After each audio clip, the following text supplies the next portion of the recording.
Breaking news mga kababayan, nako po, Korte Suprema, kinastigo ang Kamara. Pinasasagot po, bakit may ginagawa silang impeachment mini-mini trial? So ngayon mga kababayan, tila napurnada ang balak ng Kamara kay Sara. Tila nagkaigit-igit na ang mga congressman. Dilima na imbierna. Galit na sa Korte Suprema mga kababayan ko. So ngayon po, Marcoleta nagsalita na dito. Aksyon ng gobyerno sa mga maiinit na isyu sa bansa. Pinuna ng anak ni Marcoleta, ni si Paulo. Yari mga kababayan ko. Bago ko ipakita ang video, ito po, ipakita natin itong pasabog ng Korte Suprema. Breaking news. Korte Suprema, pinakokomento ang Kamara sa petisyon ni BP Sara. Ito po ang sabi, mga kababayan ko. Ayan po. Naglabas ng mahalagang hakbang ang Korte Suprema kaugnay ng petisyon. Inihain ni Vice President Sara Duterte laban sa pagpapatuloy ng impeachment proceedings sa House Committee on Justice. Ayon sa opisyal ng press briefer ng Korte Suprema, pinagsama o consolidated ang mga kasong inihain ni Atty. Israelito Torion at BP Sara Duterte at inutusan ang mga respondent kabilang ang Kamara na magsumiti ng kanilang komento sa loob ng 10 araw.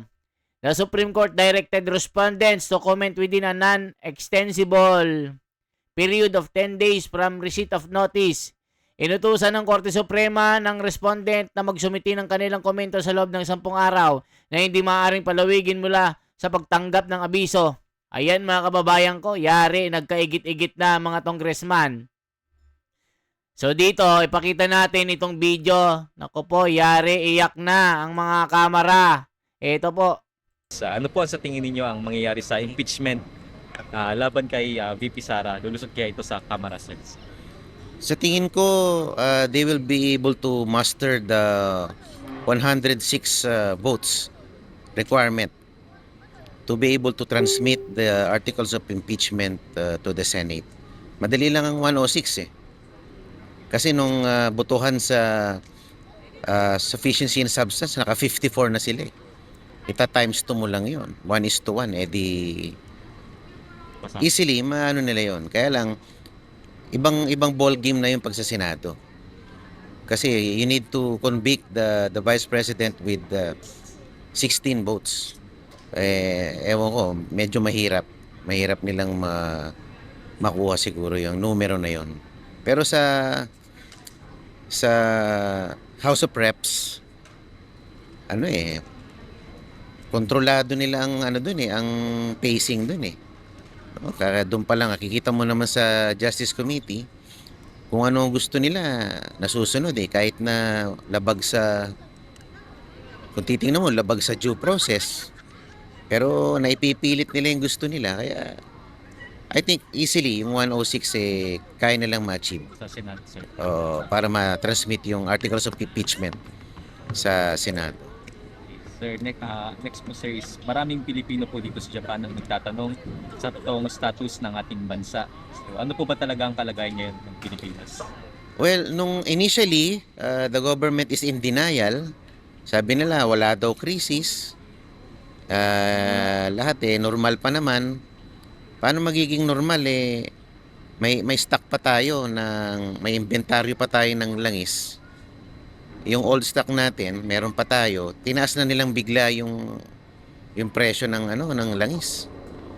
Doon pa lang makikita mo walang control ang gobyerno kung anong gustong mangyari. Sinasabi nila mayroong oil deregulation law, pero nasa batas pa rin na in times of crisis, in times of emergency, the government can take over the basic services tulad nitong petroleum na to. Parang gusto nila, wala kami magagawa unabated yung price increase. Kaya O, kita nyo mga kababayan, in case of crisis pala, pwedeng magkaroon ng oil deregulation. Ibig sabihin mga kababayan, yung gobyerno maaaring gumawa ng isang hakbang para pigilan ang pagtaas ng produktong petrolyo gaya ng Japan, South Korea. Merong mga bracket, pinipigilan po ang pagtaas ng gasolina, mga krudo, para makontrol po ito ng mga buhayang mga negosyante. Paano naman kasi ang DOE? Tila may ganansya sa mga oil companies. 'Di ba? Nagano pa ng state of emergency sa energy, pero anong nangyari? Wala. Nga ang taong bayan. 'Di ba? Kaya itong Korte Suprema kinastigo na ang Kamara. Pinasasagutan ng 10 araw. 'Di ba? Kasi nga hangga't hindi si Sara ang pangulo, walang nga tayo. 'Yan ang sabi ng mga komento. O ituloy pa natin na. Ito pa. Dapat hindi ganon. Meron ka pa rin control, lalong-lalo na umaangal ng mga Pilipino. So, mahirap talaga ang ngayong kalagayan. Imagine, in a span of just 3 weeks, from 56 pesos ng diesel, ngayon 130 na.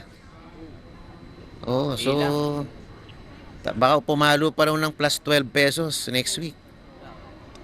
So, medyo, ewan ko kung anong ginagawa ng gobyerno natin. Meron pa rin oversight power ang dito, ang gobyerno. They have the power to monitor. Ba't di nila ginagawa? Bakit? Naikinabang din ba sila?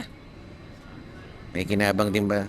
Dapat sila marunong silang tumingin kung nananamantala ba ang industriya na ito. Ayan ang sinasabi natin, tila nakikinabang din, nakikigatas din ang gobyernong ito. Nakita nyo naman mga kababayan, pwede palang pigilan ng gobyerno natin na wag itaas masyado at lagyan ng bracket, lagyan ng ceiling ang pagtaas ng presyo. Pero 3 weeks pa lang, halos mag 200 na ang per litro ng diesel. Kanina nagpagas po ako 1,000. Isipin mo, konti lang mga kababayan kong na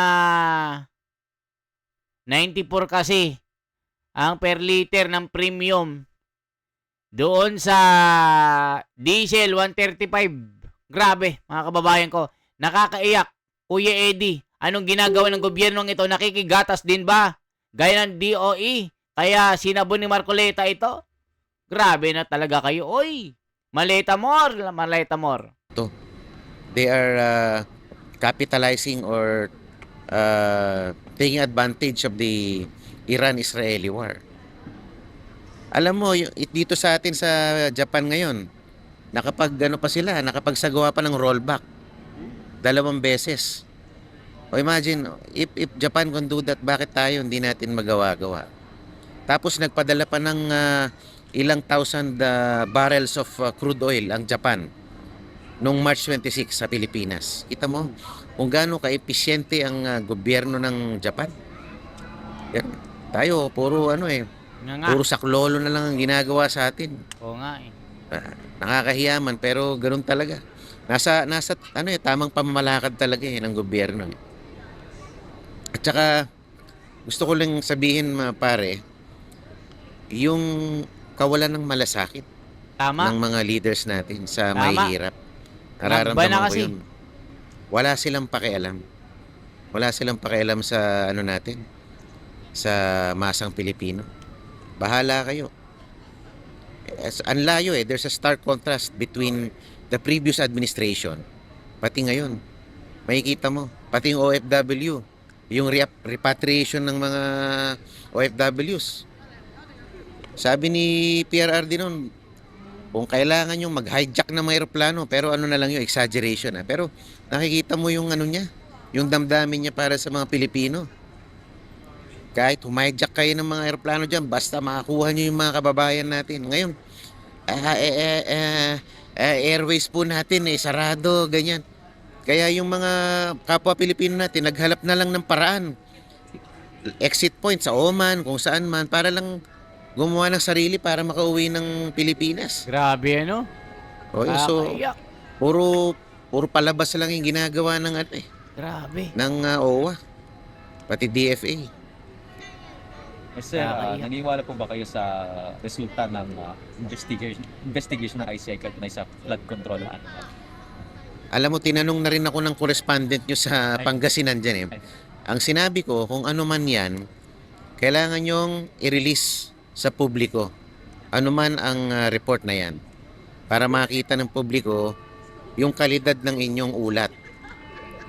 Bakit nyo diniretso sa ombudsman? Oh, mamaya finilter pa yan. O tinignan, in-screen muna. Dapat pakita nyo muna yung findings ng ICI sa publiko. Kung believable ba yan o hindi, kung katanggap-tanggap sa mamamayan, dapat i-release nyo yan. Hindi yung itatago mo, dediretso mo muna. Hindi natin alam kung anong nangyayari. Baka i-chop-chop nila yan, bawasan mo yung pangalan na to, i-highlight mo tong pangalan na to. Diba? So, at saka isa pa dyan, bakit yung mga major players ng flood control ginawa mong state witness? Yung mga major player, nakakatawa. Ay, isipin nyo mga kababayan, pati si Rep. Paulo Marcoleta, yung mga major player ginawang state witness. Nako po mga kababayan ko. Duterte pa rin. Dami traidor dyan sa Senado, wag magkumpiyansa. Grabe talaga. Tama ka. Attorney, mag-ama na Marcoleta sila, itong karapat dapat ding mamuno sa ating bansa, matalino at may puso, tulad ng mga Duterte, BP Sara. Thank you kung mabuhay ka. Hoping tumakbo kang senador kong Marcoleta dahil may prinsipyo ka. Thumbs up Dan. Kasi klaro yung pamumulitika nila, pinagtatakpan ng tunay na mali. Tunay na korap. Nako, mga paninira lang nila. Yun nilalapit ng eleksyon. Walang kabusugan ng pera. Kamukhahan niya, tatay niya, I love you, sabi dito. Wala kontrol talaga gobyerno, sila nasusunod. Grabe ang administrasyon ngayon. Wala namang ginagawa ang administrasyon ngayon, nakikinabang din sila. Di talaga marunong tumayo ang mga tongres sa tama landas. Hindi na normal, gutom na. Mabuhay kayo, Rep. Marcoleta, salamat sa Riyadh KSA. Maria Capasha. Ayan no. Gemma Degamo. Oliver Mondres. Ayan mga kababayan ko. Nakakadismaya ang ginagawa ng mga ito. Itong gobyernong ito, aanga-anga talaga. Nakikinabang din kasi mga kababayan. Diba? Ay yung mga gustong magsiwalat ng impormasyon nun, na mga kontraktor na nagamit lang nun, ginamit lang ng mga yan, hindi mo binigyan ng witness protection. Yung mga nagkamal ng salapi, yung pinakamarami, na kung mo nagsoli lang ng barya, ginawa mo ng state witness. Hindi naman yung sinasabi ng batas natin eh. Yung restitution, mangyayari lang yon pag nag-order ng korte. Ganito ang halaga na kailangan mong ibalik. Hindi yung bago kasampahan, magsoli ka muna ng pera kahit magkano gusto mo.